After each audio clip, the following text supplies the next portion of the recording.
Hi hello guys, எல்லோரும் எப்படி இருக்கீங்க? இந்த வீடியோவில் FDM 3D பிரிண்ட் பண்ணதுக்கப்புறம் போஸ்ட் ப்ராசஸிங் ஒர்க் எப்படி பண்ணுறது அப்படின்றது டீட்டெயிலை தான் பார்க்க போகிறோம். இதில் வந்து பார்த்திங்கன்னா இந்த சர்ஃபேஸ் ஃபினிஷ் நிறைய பேர் என்கிட்ட கேட்டது ஏன் இந்த மாதிரி லைனாக வருது அப்படின்னு. FDM பிரிண்ட் பண்ணிங்கன்னா கண்டிப்பாக இந்த மாதிரி லைன் வரும். அது எப்படி நம்ம நெக்ஸ்ட்டு வந்து அதை ஃபினிஷ் பண்ணலாம், அது பேர் தான் வந்து போஸ்ட் ப்ராசஸிங் அப்படின்வாங்க. அந்த சர்ஃபேஸ் வந்து நல்லா ஸ்மூத்தாக இருக்கா மாதிரி அதை பற்றி தான் இந்த வீடியோவில் தெளிவாக பார்க்க போகிறோம்.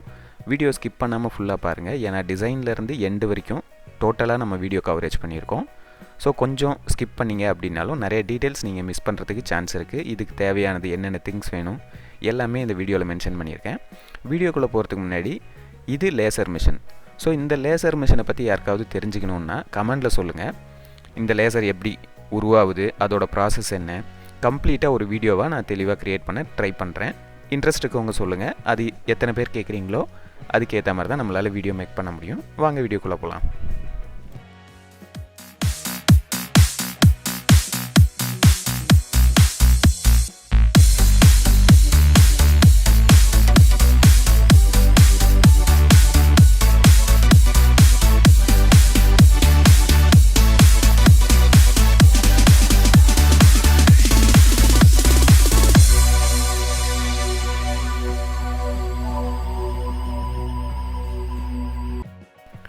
இந்த டிசைன் பண்ணுறதுக்கு பார்த்தீங்கன்னா நான் சாலிட்வொர்க்ஸ் அப்படின்ற ஒரு சாஃப்ட்வேர் தான் யூஸ் பண்ணியிருக்கேன்.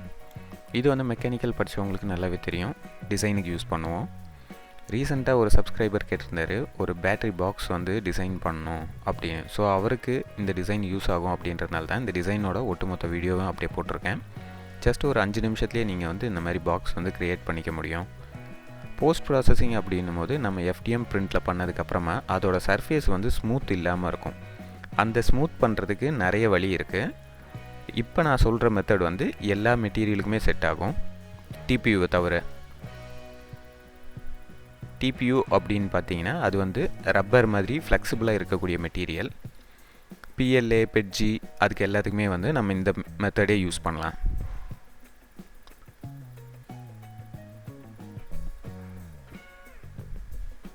பார்த்தீங்கன்னா இப்போ வந்து நம்மளுக்கு வந்து ஒரு பாக்ஸ் க்ரியேட் பண்ணிட்டோம். இப்போ இதை வந்து பார்த்தீங்கன்னா சேவஸ் போயிட்டு STL ஃபைலை நம்ம வந்து சேவ் பண்ணிக்கலாம்.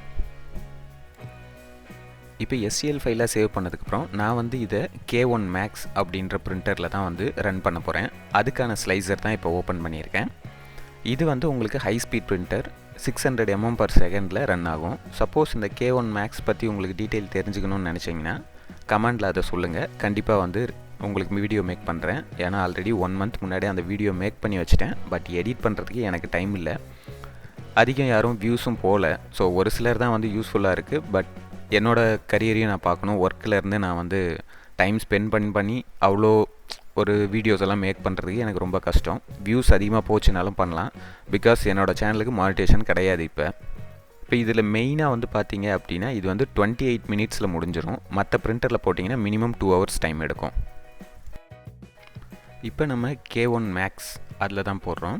பென்ட்ரைவை கனெக்ட் பண்ணிங்க அப்படின்னா உங்களுக்கு வந்து ஃபைல் வந்து இதில் வந்து ஷோ ஆகும். நீங்கள் எந்த பிரிண்ட் வேணும் அப்படின்ற இமேஜஸோடு உங்களுக்கு காட்டும். ஜஸ்ட் நீங்கள் கிளிக் பண்ணி கேலிப்ரேட் அப்படியே கொடுத்தீங்கன்னா அதுவே ஆட்டோ பெட் லெவலிங் ஸ்கேன் பண்ணிவிட்டு உங்களுக்கு பிரிண்ட் ஸ்டார்ட் ஆகும். இந்த பிரிண்டரில் AI யூஸ் பண்ணியிருக்கிறதுனால உங்களுக்கு பெட்டில் ஏதாவது மெட்டீரியல் இருந்தாலும் அதுவே டிடெக்ட் பண்ணி காட்டும். பிரிண்ட் ஃபெயில் ஆகுது அப்படின்னாலும் அதுவும் உங்களுக்கு இன்ஃபர்மேஷன் கொடுக்கும். நெட்வொர்க்கில் கனெக்ட் பண்ணி யூஸ் பண்ணுறதுனால நீங்கள் எங்கே இருந்தாலும் உங்களுக்கு வந்து நோட்டிஃபிகேஷன் வந்துடும். அந்த மாதிரி நிறைய ஃபியூச்சர்ஸ் இந்த பிரிண்டரில் இருக்குது. இதில் வந்து பார்த்தீங்கன்னா டைம் லேப்ஸ் உங்களுக்கு வந்து ஆட்டோமேட்டிக்காகவே வந்துடும். பட் நான் இந்த பிரிண்ட்டை போட்டு முடித்து ஃபைனலாக அந்த டைம் லேப்ஸ் எடுத்து பார்க்கும்போது தான் தெரிஞ்சு அந்த லென்ஸ் மேலே இருக்க ஸ்டிக்கரை நான் ரிமூவ் பண்ணல. அந்த டைம் லேப்ஸ் வீடியோ இதை போட்டிருக்கேன். இதில் எடுத்த வேறு சில டைம் லேப்ஸையும் நான் உங்களுக்கு காட்டுறேன். K1 Max வந்து பார்த்தீங்கன்னா கிரியாலிட்டி பிராண்டோடது. உங்களுக்கு ஆல்மோஸ்ட் பேம்பு லேப்ஸில் இருக்க அந்த ஒரு ஸ்பீட், அந்த குவாலிட்டி இருக்கும். உங்களுக்கு பேம்பு லேப்ஸில் போனீங்கன்னா இதை விட டபுள் டைம் ப்ரைஸ் வரும். பிஸ்னஸுக்கு அப்படின்னு போகிறவங்களுக்கு இந்த பிரிண்டர் வந்து நல்ல ஒரு சூட்டபுளான பிரிண்டராக இருக்கும். உங்களுக்கு டைமும் நல்லா சேவ் பண்ணும், ஃபினிஷிங்கும் நல்ல குவாலிட்டியாக இருக்கும். ஸோ ஹை ஸ்பீட் பிரிண்டர்ன்றதுனால பிஸ்னஸ் பர்பஸ் மட்டும் எடுங்க. ப்ராஜெக்டோ இல்லை ஹாபிக்கோ எடுக்கிறது உங்களுக்கு பணம் வேஸ்ட் பண்ணுற மாதிரி தான் இருக்கும்.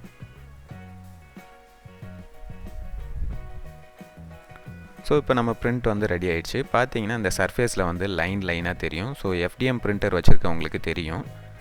ஏன்னா நம்ம சப்ஸ்கிரைபர் ஒருத்தர் கேட்டிருந்தாரு இன்ஜெக்ஷன் மோல்டிங் மாதிரி ஃபினிஷிங் வராதா அப்படின்னு. ஸோ இன்ஜெக்ஷன் மோல்டிங் மாதிரி உங்களுக்கு வரணும்னா ரெசினில் தான் போகணும். பட் ரெசின்லேயும் வந்து அந்தளவு உங்களுக்கு எக்ஸாக்டாக இருக்காது. அதுக்கப்புறமும் நீங்கள் வந்து போஸ்ட் ப்ராசஸிங் பண்ணி தான் ஆகணும். இப்போ பார்த்தீங்கன்னா இதில் நல்ல தெளிவாகவே உங்களுக்கு அந்த லேயர்ஸ் தெரியும்.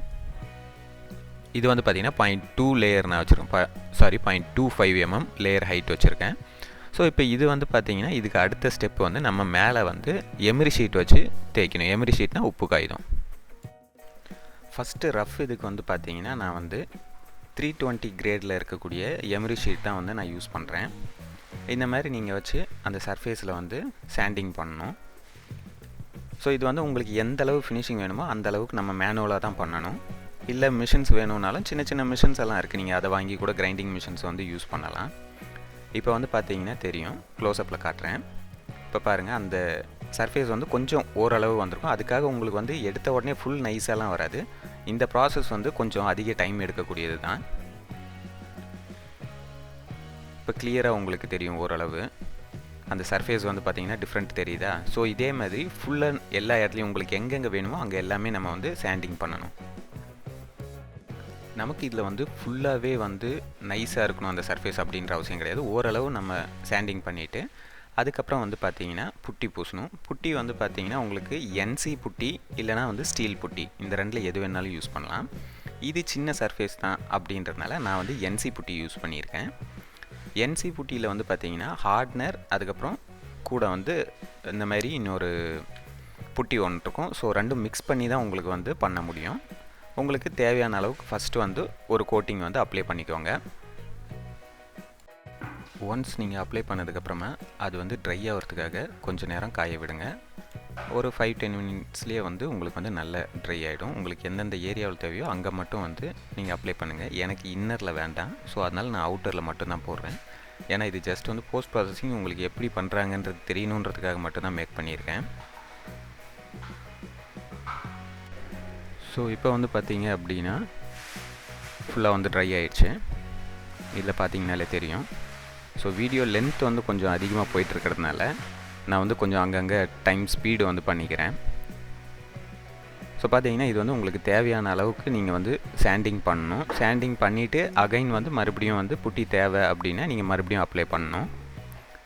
ஸோ இது வந்து பார்த்திங்கன்னா ஃபஸ்ட்டு சாண்டிங் தான். ஸோ 320 கிரேடே நான் யூஸ் பண்ணுறேன் சாண்டிங் பேப்பரு. அதுக்கு அடுத்தது வந்து பார்த்திங்கன்னா 600 அந்த மாதிரிலாம் வரும்.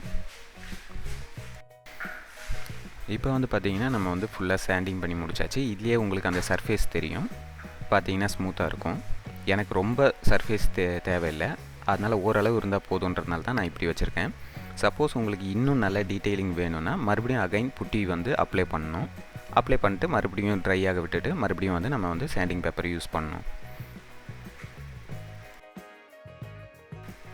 நெக்ஸ்ட் ப்ராசஸ் வந்து பார்த்திங்கன்னா ப்ரைமர் அடிக்க போகிறோம். இப்போ நம்ம ப்ரைமர் வந்து ஸ்ப்ரே பெயிண்ட் யூஸ் பண்ணுறோம். இப்போ வீட்டில் வச்சு பண்ணுறது சின்ன லெவலில் பிஸ்னஸ் பண்ணுறதுக்கெலாம் வந்து பார்த்திங்கன்னா ஆன்லைனில் வந்து சின்ன கம்ப்ரஸர் இருக்கும் தனியாகவே. 3D பிரிண்டிங்க்கு அப்படின்னே தனியாக இருக்குது. வேணும்னா கமெண்ட்டில் சொல்லுங்கள். 3D பிரிண்டிங் போஸ்ட் ப்ராசஸிங்க்கு தேவையான டூல்ஸ் எல்லாத்தையும் தனியாகவே ஒரு லிஸ்ட்டாக வந்து நான் ஒரு வீடியோவில் மேக் பண்ணி அப்லோட் பண்ணுறேன்.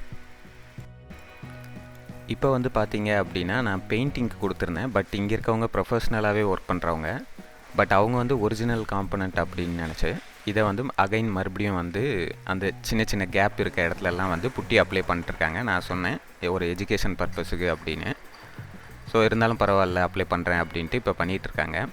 ஸோ நெக்ஸ்ட்டு இதுக்கு அடுத்து வர ப்ராசஸ் என்னன்றதும் உங்களுக்கு அப்படி ஈஸியாக தெரிஞ்சுக்க ஒரு நல்ல சான்ஸாக இருக்கும்னு நினைக்கிறேன் இந்த வீடியோவில். இது இப்போ மறுபடியும் அப்ளை பண்ணி மறுபடியும் ட்ரை ஆகிறதுக்காக வச்சுருக்கோம்.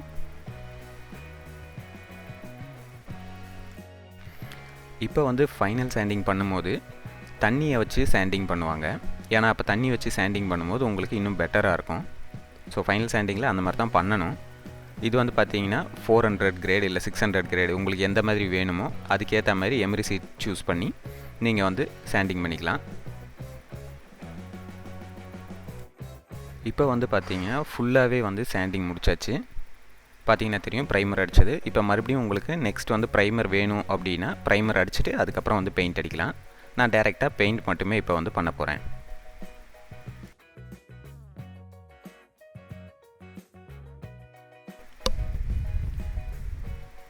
ஸோ இப்போ வந்து பார்த்தீங்க அப்படின்னா நம்ம ஃபைனல் பெயிண்டிங் கொடுக்குறோம். பெயிண்ட்டும் வந்து பார்த்தீங்கன்னா என்சி பெயிண்ட் அப்படின்வாங்க, அது யூஸ் பண்ணுறோம் நம்ம. நீங்கள் இதில் ஸ்டீல் புட்டியோ என்சி புட்டியோ அதெல்லாம் விஷயம் இல்லை, எந்த அப்ளிகேஷனுக்கு யூஸ் பண்ணுறீங்க அப்படின்றது தான் ஒரு முக்கியமான விஷயம். ஸோ ஃபைனல் அவுட்புட்டை நீங்களே பாருங்கள், இது ட்ரை ஆனதும் காமிக்கிறேன். ஸோ இந்த வீடியோ உங்களுக்கு யூஸ்ஃபுல்லாக இருக்கும்னு நினைக்கிறேன். பிடிச்சிருந்தா ஒரு லைக் பண்ணுங்கள். மேபி உங்களுக்கு நம்மளோட வீடியோஸ் எல்லாம் யூஸ்ஃபுல்லாக இருக்கும் அப்படின்னா சப்ஸ்கிரைப் பண்ணி நோட்டிஃபிகேஷன் பட்டனையும் அழுத்திக்கோங்க.